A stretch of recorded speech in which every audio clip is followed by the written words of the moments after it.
Hello, and welcome back to Gallivanting Across British Cultural Studies.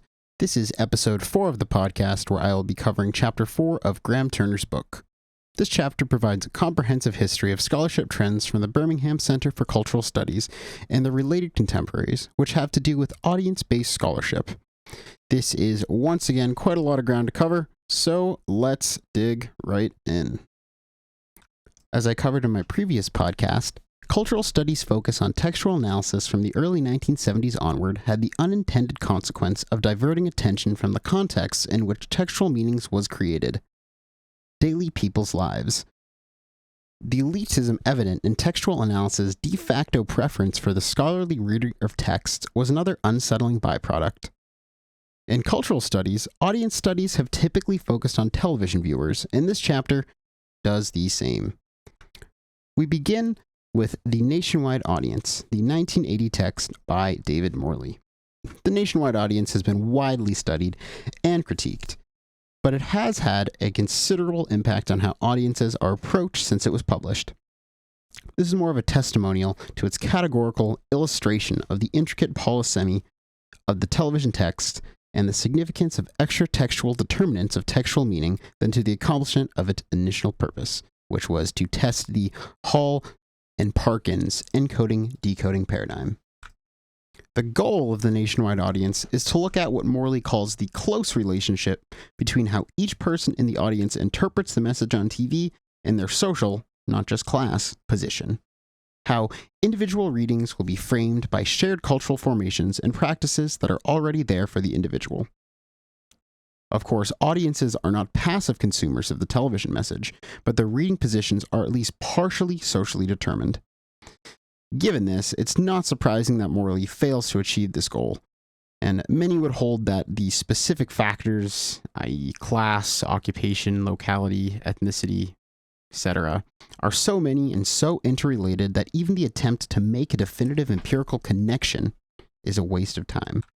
Morley does argue that audiences or readers actually decode text through the available and relevant discourses, stating the meaning of the text will be constructed differently depending on the discourses, knowledge, prejudices, resistances, etc., brought to bear on the text by the reader, and the crucial factor in the encounter of audience/subject and text will be the range of discourses at the audience's disposal. This then raises a question that may in fact be appropriate for empirical research, which is the unequal distribution of cultural competencies. That is to say, the way in which cultural apparatuses such as the education system regulate people's access to knowledge, to ways of thinking, discourses. Depending on how a person gets access, he or she will have more or less choice and different kinds of choice. People will be culturally competent in a more or less restricted/elaborated range of discourses.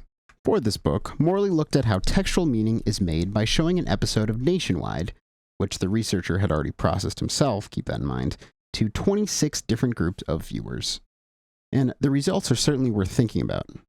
Some groups, especially the ones that were mostly black, thought the show was completely pointless and wouldn't have watched it on their own. They were annoyed by the whole thing.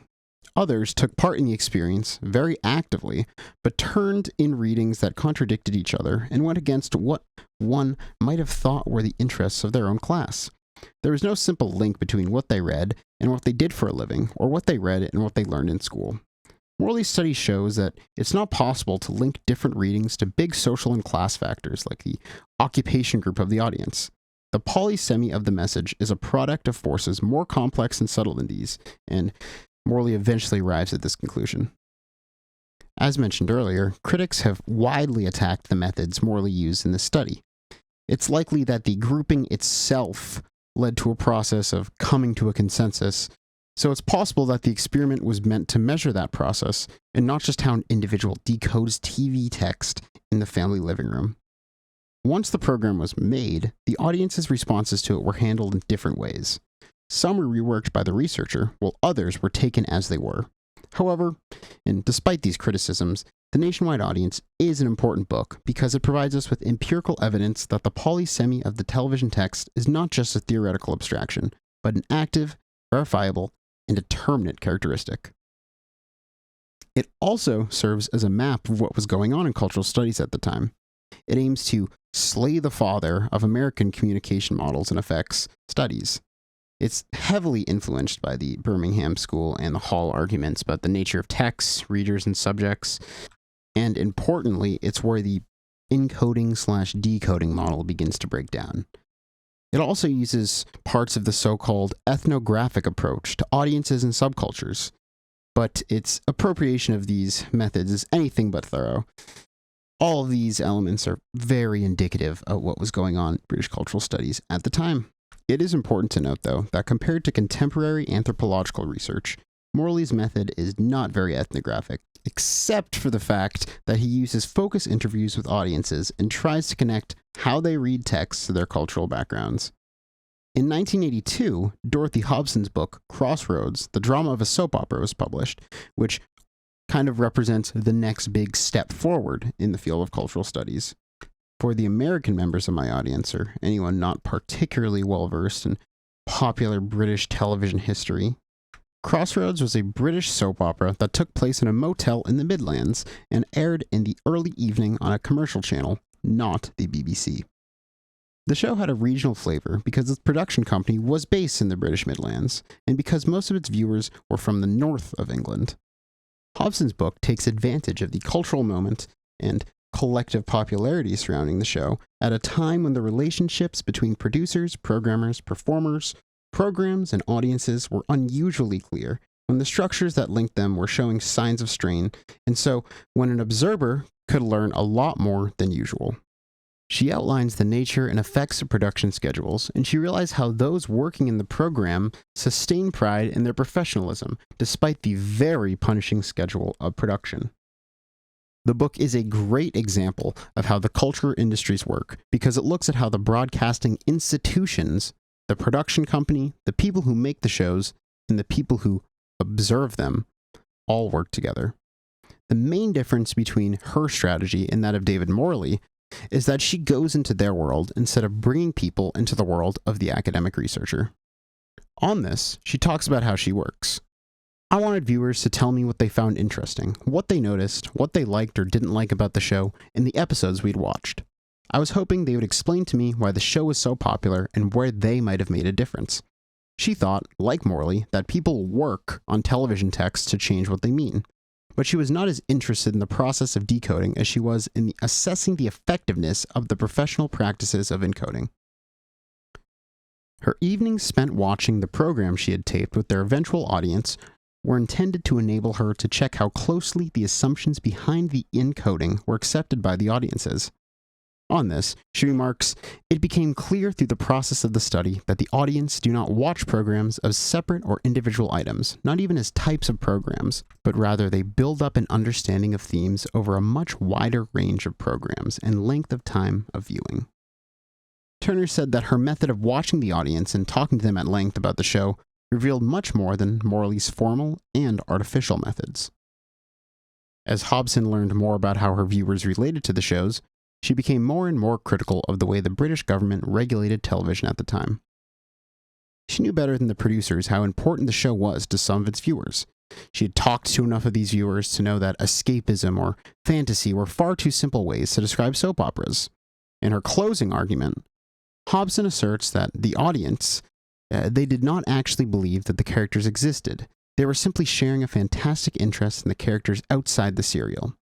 It's a false form of critical elitism to let people believe and enjoy a fictional character in one show, but not let them do the same in another.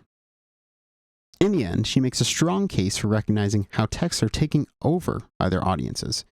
Even silly or strange stories can have something to do with a person's own life and make it much better. She thinks it is inherently elitist to assume that people who watch these shows are culturally poor and just passive viewers. Thus, the debate about who owns the plot of Crossroads and who should decide if a character should be killed off shows that TV producers should have social responsibilities as well as business ones. Hobson asserts that people who watch a show have ownership rights because the show has a place in their lives. There's something wrong with the lives of many people, and the comfort they get from TV shows shouldn't be taken for granted, she says. I'm going to give one more long quote from Hobson because I think it's important for summarizing her thesis and building on what's already been said. Communication is by no means a one-way process, and the contribution which the audience makes to Crossroads is as important as the messages which the program makers put into the program. In this sense, what the Crossroads audience has revealed is that there can be as many interpretations of the program as the individual viewers bring to it. There is no overall intrinsic message or meaning in the work, but it comes alive and communicates when the viewers add their own interpretations of a program. In criticizing the program, those who attack it have missed out on the vital aspect of the appeal of the program to its viewers. It is criticized for its technical or script inadequacies without seeing that its greatest strength is in its stories and connections with its audience's own experiences. In such a claim, we can see the trunk supporting a number of branches of contemporary cultural studies. In John Fisk's work, for example, the focus on the specific pleasures of the audience leads to populism, and the focus on exactly what viewers do with the show is what drives a wide range of scholars from the mid to late 80s who studied how popular TV affected different identity groups. There are too many important works in this area to list them all, but a later book by Morley not only demonstrates this trend, but also shows us how analysis of Foucault's power discourse as a methodology can function more broadly. Morley's book, entitled Family Television, Cultural Power, and Domestic Leisure, came out in 1986 and was clearly influenced by Hobson's work in how he chose to do his research and how he chose to focus on how the roles of men and women in the family affect how they watch TV. Morley's central thesis is that the changing patterns of television viewing could only be understood in the overall context of family leisure activity. After Hobson, television viewing was seen as more of a social, even a collective activity, fully absorbed into everyday routines. Accordingly, Morley shifts his interest from the text to the domestic viewing context itself as the framework within which readings of programs are ordinarily made. Morley brings together two lines of critical inquiry which have usually been kept in strict isolation: questions of interpretation and questions of use. Obviously, if you want to look into how TV is used in the family, you have to ask questions about who has power in said family. This will bring up questions about gender and the uneven distribution of power in the average family. The goal of the study, thus, is to find out how different types of families from different social classes use TV in different ways. The main things to talk about are 1. The increasingly varied uses of the household television sets, for receiving broadcast TV, video games, etc. 2. Patterns of different commitment and responses to particular types of programming. 3. The dynamics of television use within the family, how viewing choices are expressed and negotiated, the differing power of different family members in relation to viewing choices, and the ways in which viewing choices are made. As for the interviews itself, they were unstructured, but could only last up to an hour and a half, and Morley mostly believed what the participants said about what they do. He took it at face value.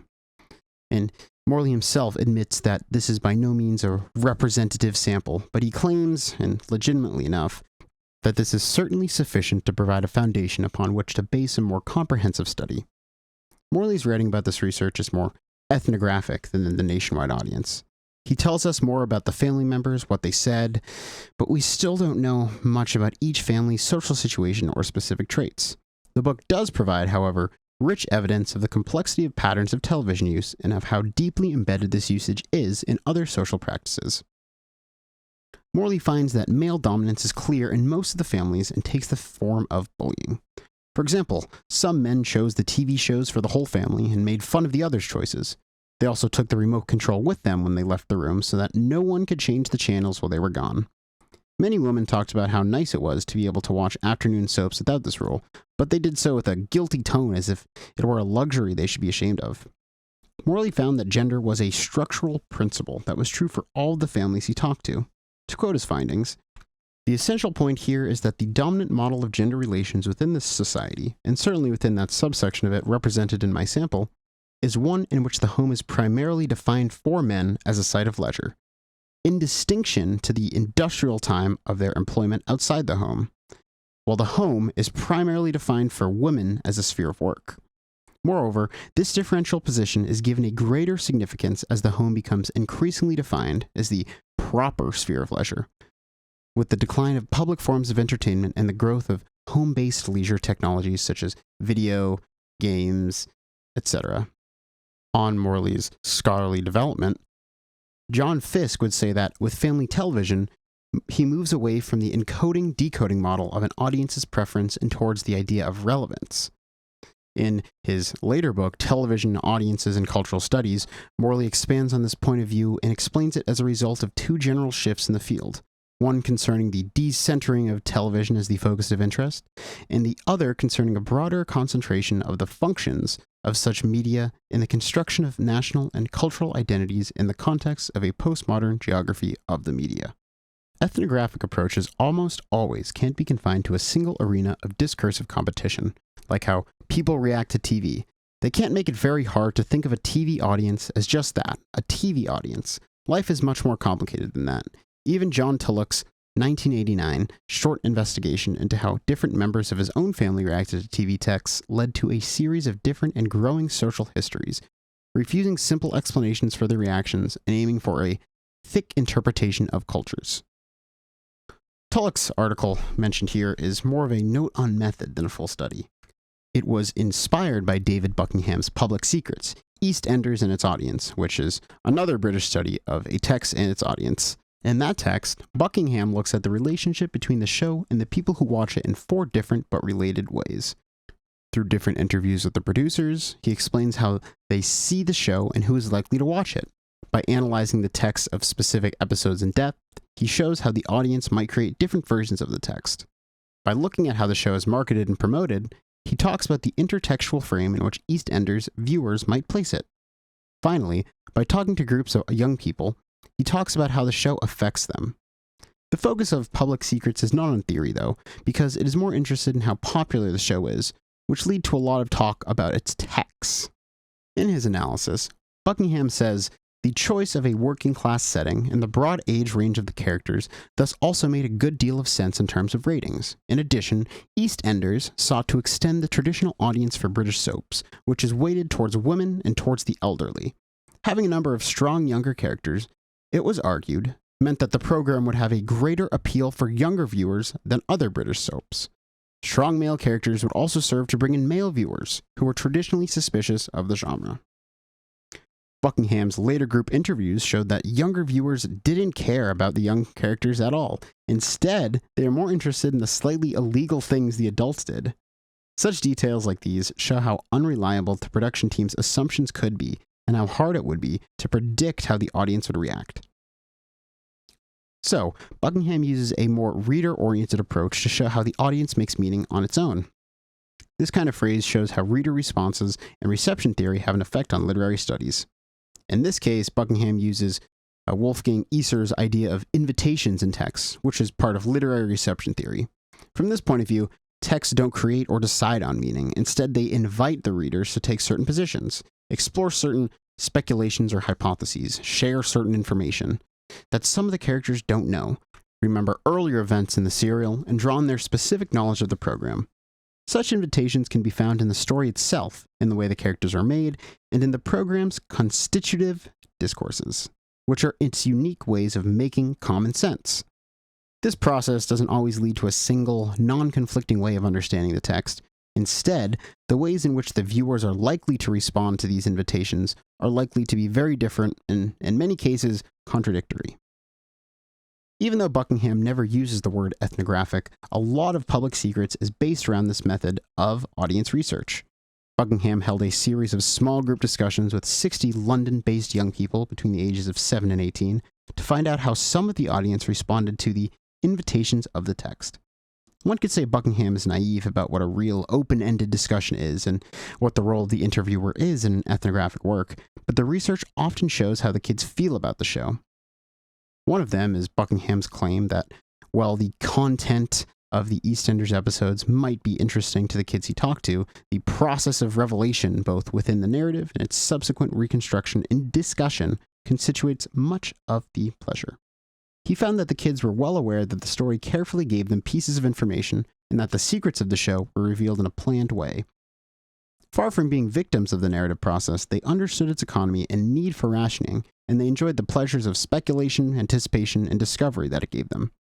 On this, Buckingham says, I would argue that this critical distance did not undermine their pleasure, but in fact made certain forms of pleasure possible.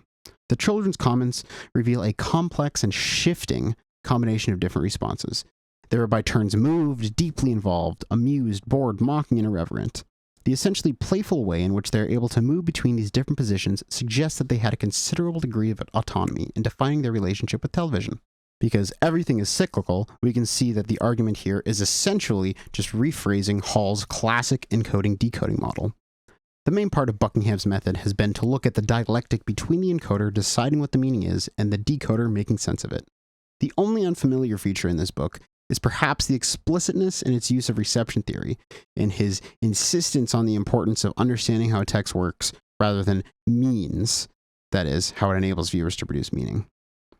This last comment suggests that what people are interested in is popular culture and everyday life, not just television or the mass media. It's also an interest basic to the enterprise of cultural studies. Within this enterprise, ethnographic work has established a firm position. It's not surprising to see its influence extend, or more accurately contract, from the analysis of social groups to the analysis of media audiences. But switching from one theoretical goal to another has not been free of costs and illogicalities. Even the word ethnography is controversial when used this way. Ethnography, I don't know, the stress is kind of weird, and I'm reading a lot of British people, so comes from anthropology. Within this discipline, it is a written account of a lengthy social interaction between a scholar and a distant culture.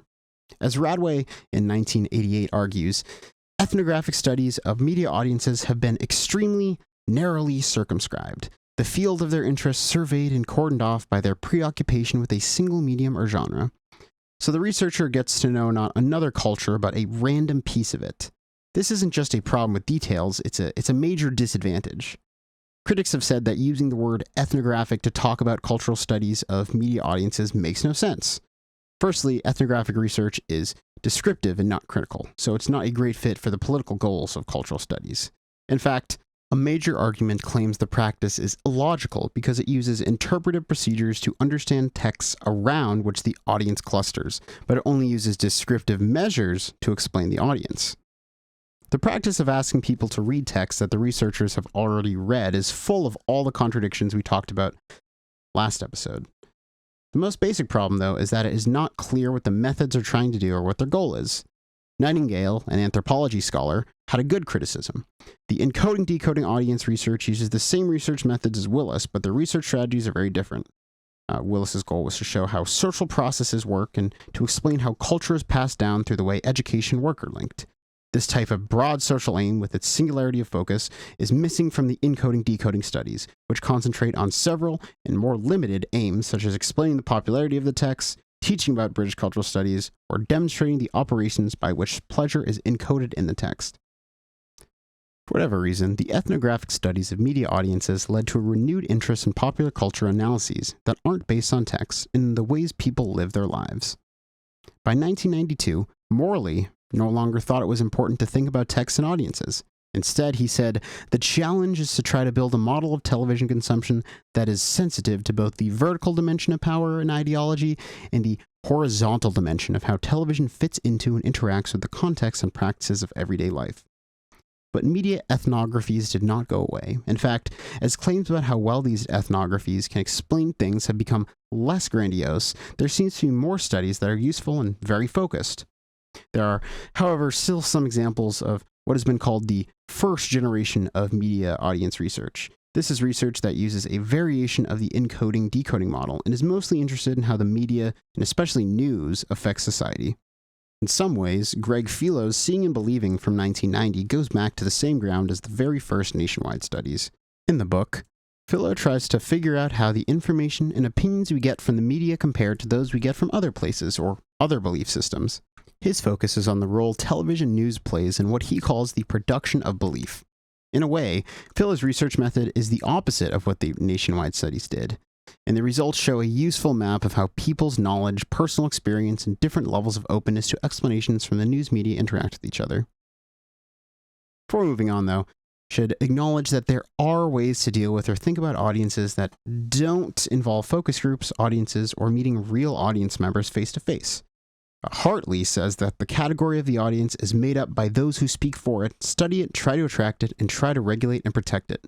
These are the critics, the academics, the television industry, and the regulatory bodies for broadcasting. Hartley's 1987 article, Invisible Fictions, Television Audiences, Pedocracy and Pleasure, starts by talking about the idea of a national television audience. If, as Benedict Anderson says, the nation is an imagined community that we all take part in, then the national TV audience is too. One unwarranted, invisible fiction, the imagined community of the nation, is used to invent and explain another, the national television audience. This last fiction is made by the three major institutions that invent television, or as Hartley says, construct television discursively. The critical institutions being academics, journalists, pressure groups, the television industry consisting of network, station, and procedures, and finally the regulatory bodies in the political and legal systems. Hartley shows what he means by going through each of the imagining institutions. Academic research on audiences, which is mostly what we've been looking at here, deals with the critical or scholarly institution almost exclusively. Hartley says that Morley's audience was made up of people from different classes, and thus different ways of life. Morley's research chose groups of people at random, which he then called an audience for the purpose of his study. He put them in a group they wouldn't have been in otherwise, in a place they wouldn't have been in otherwise, and asked them to watch a show they might not have chosen to watch otherwise. To further this, Hartley says, this isn't to say that television is merely infantile, childish, or dedicated to the lowest common denominator. Those would be certain mechanisms for losing the audience. On the contrary, broadcasters pedocratize audiences in the name of pleasure. They appeal to the playful, imaginative, fantasy, irresponsible aspects of adult behavior. They seek the common personal ground that unites diverse and often antagonistic groupings among a giving population. What is better, then, than a fictional version of everyone's supposed childlike tendencies which might be understood as predating such social groupings? In short, a fictional image of the positive attributes of childlike pleasures is invented. The desired audience is encouraged to look up, expectant, open, willing to be guided and gratified whenever television as an institution claims, "Hi, kids." Under this frame, the regulatory bodies also see the audience this way, as a group whose rights need to be protected by broadcasting standards, censorship, and, in the UK and Australia, official instruments of broadcasting policy that step in to protect the audience. They think of themselves as taking the place of parents for the whole country. And Hartley's own version sees the audience as mainly a product here of the television industry. After all, advertisers buy audiences from TV, but TV producers don't know much about the product, which is why they rely on ratings and those made-up doctrinaire representations of the audiences that networks promote throughout the industry, so they don't lose viewers and because they don't know how else to connect with them. TV shows teach viewers how they understand and enjoy TV. The laugh track on TV sitcoms and variety shows is the most obvious example of how to teach people how to be an audience. The clear tendency of Hartley's argument at this point is textual. Seeing audiences as the product of discourses, or the regimes built through a range of discourses, is to turn attention away from a hypothetical actual audience and back to the discourses that make them. The criticism, the programs, and government broadcasting policies and regulations. Here, he focuses on what he calls the media sphere from Yuri Lotman, which is the whole range of media forms, texts, products, and contexts that we use to make our own popular reality. Hartley's work is not so much about how meanings are made from media texts. Instead, it's about how cultural identities are made through popular media. The later Hartley doesn't see the relationship between the individual subject and the media as a childish one. Instead, he gives a very positive account on how the subject, or more accurately, the citizen, builds his or her identity from the resources available through the popular media. You could say the tabloid media, interests in celebrities, and unrespectable forms of talk are good for their audiences because they give people a chance to show off identities that have been hidden until now. This is not a pedocratic audience, which is subject to the industrial, institutional, and cultural regimes that create them. Rather, this is a new way to build cultural citizenship as a first step before moving on to DIY citizenship as the next step. But it's important to note that Hartley's position in this work from the late 90s is based on a very modern way of thinking about the cultural importance of changes in media content and formats during that decade. Hartley's new word, democratainment, from 1999 is a key part of the idea of do-it-yourself citizenship. It is used to describe what Hartley sees as the democratizing relationship between the media and its audiences today. Simply put, he says that we use television and the media in general in a different way than we did in the past. From Hartley's point of view, this is because of the growth of tabloid media, the speed of access provided by a more diverse, more available multi-channel television environment, and the political positions of the voices seem to benefit from such access and become heard through lifestyle, reality, and talk show programming. Perti Lusatari sees 3 generations of research on media audiences and British cultural studies in the introduction to his 1999 book, Rethinking the Media Audience. Morley's nationwide research is a good example of an encoding-decoding study. In these studies, the focus was on reading a text or group of texts to understand the process of reception. The second generation would be the ethnographic turn, where instead of focusing on the text, the main goal was to figure out how the behavior and ideas of media audiences fit into the forms of everyday life. Then, critiques of ethnography that we talked about earlier in this chapter, as well as some unease with the category of the audience itself, would lead to the third generation. As David Morley says in his contribution to Rethinking the Audience, the emphasis on viewing practices as the starting point of media audience research should now be reframed within the new focus of the broader discourses within which media audiences are themselves constructed and inscribed. He wants a model of media consumption that can deal simultaneously with the transmission of programs, contents, ideologies, the vertical dimension of power, and with their inscription in the everyday practices through which media content is incorporated into daily life, the horizontal dimension of ritual and participation. At this point, the study of audiences starts to mix with other fields, and we move from the study of how audiences react to things to a more general study of how people use culture. We might be able to say that a lot of the traditions of British cultural studies have, in some way, looked at how people use culture. But this hasn't been the main focus of cultural studies for very long. The move towards cultural policy, the interests in space and cultural geographies, and the growing influence of Foucault's account of cultural practices and discourses are all related changes. In his 1999 book, Cultural Consumption in Everyday Life, John Story says that the idea of cultural consumption allows him to bring together a number of different disciplinary practices. Work on reception theory and literary studies and philosophy, work on consumer culture and anthropology, history and sociology, and work on media audiences, both ethnographic and theoretical, and media studies and sociology. Even the most commercial things like Barbie dolls are becoming part of our culture as we use them. Think about what happens to the doll as the person who owns it plays with it. No longer simply a commodity, it becomes a component of the individual's cultural identity and personal history. In accordance with that line of thought, Daniel Miller would argue in 1995 that assumptions about consumption have been allowed to grow without being closely looked at in an academic setting. On the other hand, the economics of production are looked at much more closely. Because of this, we might be making some pretty big mistakes. He says, sociology and cultural studies in particular have poured forth accounts of consumer imperatives. To choose between these and the economists' projections of individual maximizers is an unpleasant task. Miller says that we can only look at the assumptions behind our idea of consumption in a critical way. From his point of view, not taking the cultural and political role of consumption seriously is a very political act in and of itself. He then says that the increasing dominance of consumption in the global economy may prove progressive in the long run, even though it seems most oppressive at the moment.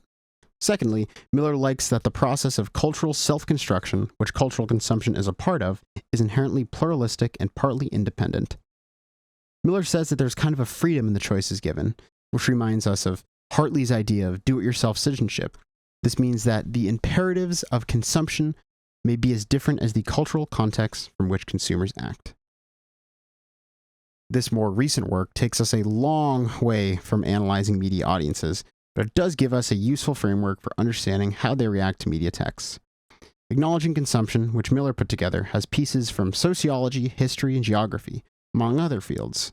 Cultural studies goes far beyond focusing on the media text in order to understand other systems for making media.